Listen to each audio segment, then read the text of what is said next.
One-shots are an awesome way to try out some new rule sets or wacky ideas, or to try out DMing for the first time. So whatever your reason, here are some of my tips for running a one-shot. First, know the feeling that you're going for. I think that this is really important to understand when you're creating it.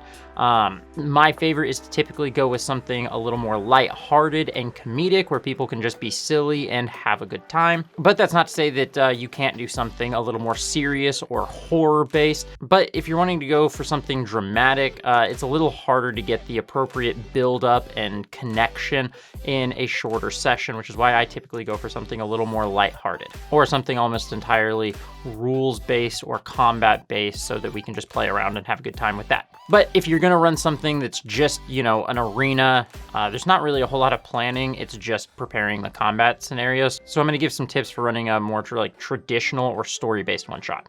So when I'm preparing the story, I don't get overly complicated with it. I like a start, middle, and an end. The start is a hook. When you're making the hook for your one-shot, you want it to be strong. You want to thrust them into the story, because time is basically your enemy when running a one-shot, and you don't want your players to spend 30 minutes kind of wandering around just trying to figure out where the quest is. And oftentimes I will start the one-shot after they've accepted the quest.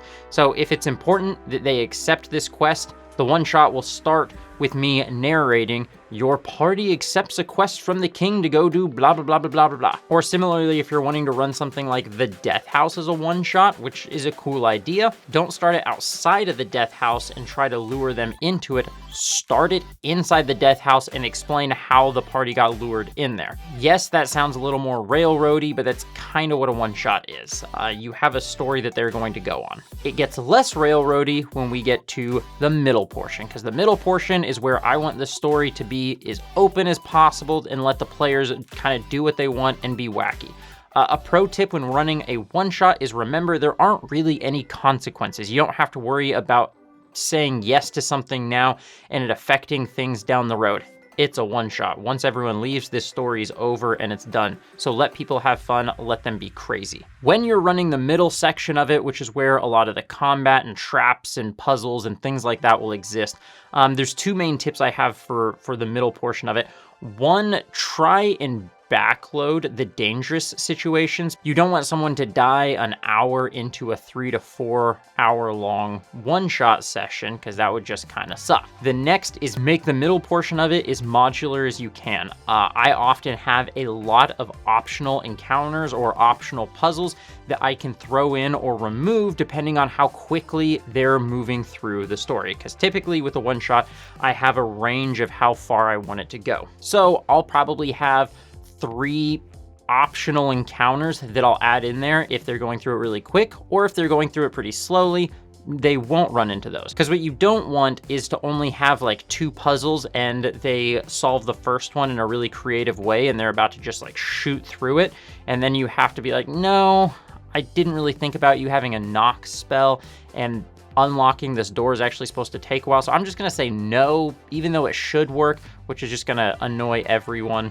Let them solve things in creative ways and shoot through puzzles, and their reward for being super quick is they get an extra puzzle to solve. Or if they take a long time, they don't get as many puzzles to solve. Then, as you're looking at the end of it, I don't try having anything super dramatic usually at the end of a one-shot. And when I say dramatic, I mean, it's not going to lead up to this long monologue where all this stuff had to add up into this thing. I like to try to keep the ending as flexible as possible depending on what the players do in the middle portion. Something to keep in mind, typically a philosophy that I like to have when especially running a one-shot, but this kind of goes for D&D in general, is the whole point for everyone the whole point for everyone being there and playing the game is to have fun. If you can have an awesome story, cool. That is not necessary, especially for a one-shot. In fact, some of the more fun one-shots I've ran or participated in were super silly. The story wasn't dramatic. It didn't have an epic ending.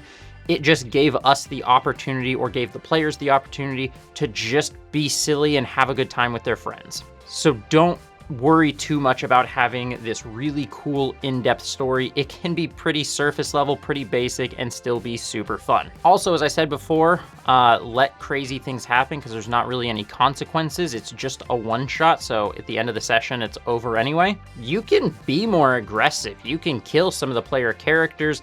You don't have to worry about, again, the repercussions down the road because you can just be in the moment and play in the moment. Though if it's going to be deadly, make sure that you communicate that with your players so that they're kind of prepared that their character might not make it to the end. And the last thing to really think about when you're making a one-shot is the characters. Who's making them?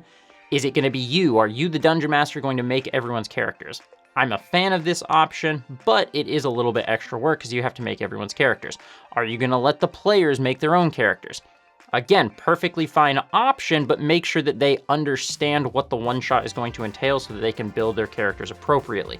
You don't want to be like me in a one-shot I played in where I didn't know that we were going to be fighting devils the whole time, and so I built a pyromancer, and all of my spells literally do nothing against devils that are immune to fire. So that was kind of awkward, but it was okay. I still had fun with it. If you're going to be making the characters, make sure that the players can see the characters beforehand or that they're at least pretty simple. So anything like fighters and barbarians and all of that stuff, pretty easy to run, especially if you keep it low level. My favorite levels are typically between about 3 to 5. It's really easy to figure out a character at lower levels. Because if you give someone a level 20 wizard that you made for them, and then you jump into a fight pretty early on, they're gonna spend the majority of that fight just like, what does this spell do? What does this spell? Hold on, let me look up these features. Or especially if it's something that's really in-depth with how all their features work, it can really bog things down and it's not as much fun. Gives them something simple, and especially if it's something that they can read about beforehand so that they can familiarize with them, or give them the characters beforehand so that they can familiarize themselves with what they're going to be playing so they don't have to read how it works during the session. Ultimately though, it's just for fun, so go and have fun and be as wacky and weird in a one-shot as you want to. That is my favorite thing about one-shots, is you can just play in the moment. You don't have to worry about consequences down the road. Have fun with it.